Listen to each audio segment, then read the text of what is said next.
लगी भगवान से। Okay. और अकेले बहुत टाइम स्पेंड किया मैंने, काफ़ी इंटरव्यूज में बोल चुका हूँ। 3.5 साल में अपने घर से बाहर नहीं निकला और 1.5 साल में अपने कमरे से बाहर नहीं निकला। और जब नहाता भी था तो दरवाज़ा खोल के नहाता था, इतना डर था, फियर था मेरे अंदर। Bipolar disorder with psychotic symptoms की मुझे प्रॉब्लम हुई थी, जो सूखे नशे करने से और शराब पीने से होती है ज़्यादा, और कम सोने से होती है, और गलत लाइफस्टाइल से होती है। और सूखे नशे मतलब वीड? या बहुत ज़्यादा करता था मैं। 2012 में इंट्रोड्यूस हुआ था, 2 साल बहुत किया मैंने, एक्सट्रीम में कर दिया था। तो उसकी वजह से कोलैप्स हुआ सारा करियर, सब कुछ। तो बाकी उस डार्कनेस में बहुत कुछ दिखा, भगवान दिखा, शैतान दिखा, दोनों ने बाहें फैलाई, फिर चुना मैंने भगवान को। पता है, जब मैं कॉलेज में था तब रूमर्स होते थे कि आपको किसी सैटेनिक चर्च में देखा गया है। ये सच है? हाँ, मैं गया था सैटेनिक चर्च में? इंग्लैंड में। क्या है वो पर? पता है क्या हुआ था आपको? नहीं।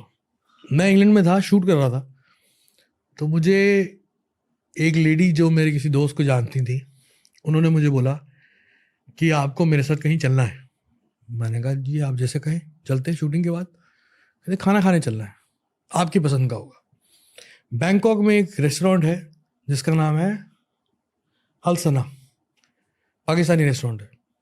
वहाँ का मुझे पुदीना चिकन बहुत पसंद है, जो मैं 2007 से खा रहा हूँ। ये कहानी बता रहा हूँ आपको, 2013 की शुरुआत की। मैं लंदन में था, मैं वहाँ गया, वहाँ इंडियन रेस्टोरेंट था एक। ये पहली बार मैं किसी कैमरे के सामने ये बात बोल रहा हूँ। सॉरी भाई। नहीं सही है, होनी चाहिए बातें। तो मैं वहाँ गया, पूरा रेस्टोरेंट खाली था, एक गोरा बारटेंडर था और वेटर कोई नहीं था। उस लेडी ने बिठाया, कुछ बातें करनी शुरू करी। ऑर्डर नहीं लिया गया, लेकिन ऑर्डर मेरे सामने आ गया, और वो वही पुदीना चिकन था जो मैं बैंकॉक में खाता था। उसकी शक्ल लग रही थी। मैंने कहा ये क्या हो रहा है भाई, ये तो बड़ी लगता है। मेरे यारों दोस्तों से पूछ के लगता है कुछ ऐसी चीज़ बताई गई है कि मेरे को पसंद है, और यहाँ अरेंज करिए, और देखने में तो वही लग रहा है। मैंने कहा वो वही टेस्ट था। मैंने कहा ये क्या है? कि ये कुछ भी नहीं है। मैंने कहा तो कि ऊपर चलेंगे। वहाँ सीक्रेट डोर था ऊपर एक, वहाँ पे सैटेनिक चर्च था जो खाली था। वहाँ बाहर बोर्ड लगा हुआ था, वहाँ मैं गया। मैं बहुत एक्साइटेड था क्योंकि मैं 2012 से भगवान को मानना बंद कर दिया था।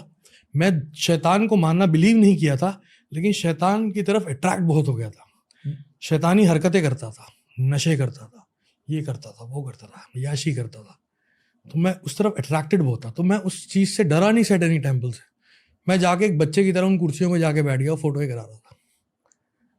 और वहाँ की एनर्जीज बहुत डिफरेंट थी, बहुत स्ट्रॉन्ग थी। कैसी थी? कंप्रेस करते ना, जैसे कंप्रेसिंग थी, बहुत कंप्रेसिंग। क्लैप भी मारोगे तो रिफ्लेक्शन नहीं आएगी, हेवी एनर्जीज बहुत ज़्यादा। तो मुझे समझ में आया कि काम सीरियस है। सो कहती what you want to do in life? I say whatever I want to do, I will do. Come to us, we'll get you everything.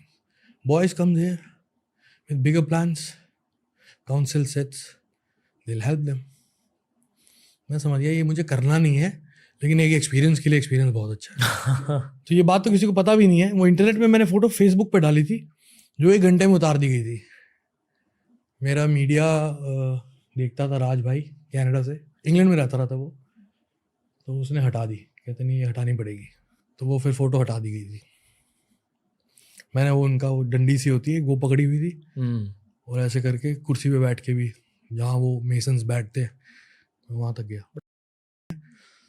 जिंदगी में कुछ बदलाव आए हैं, और डॉक्टर चेंज हुआ है, इसमें जीशन। क्या बदलाव ब्रो? तो पर्सनल बदलाव है। ओके पर्सनल लाइफ में चेंजेस? हाँ, पर्सनल लाइफ में चेंज हुआ है। हैबिट्स? नहीं, हैबिट्स नहीं, बस कुछ general. Okay bro. Okay Honey भाई, ये हमारा Ajio presents keep it casual round. आपको बिना ज़्यादा सोचे झट से सवाल देना, और मैं कुछ टेंजेंशियल सवाल पूछ लूँगा, ताकि एज अ पॉडकास्टर मुझे आपके दिल के बारे में ज़्यादा जानने को मिले। Okay, are you ready Honey भाई? Yes. Okay, one misconception people have about Yo Yo Honey Singh? कि मैं यो-यो हनी सिंह हूँ। ओके,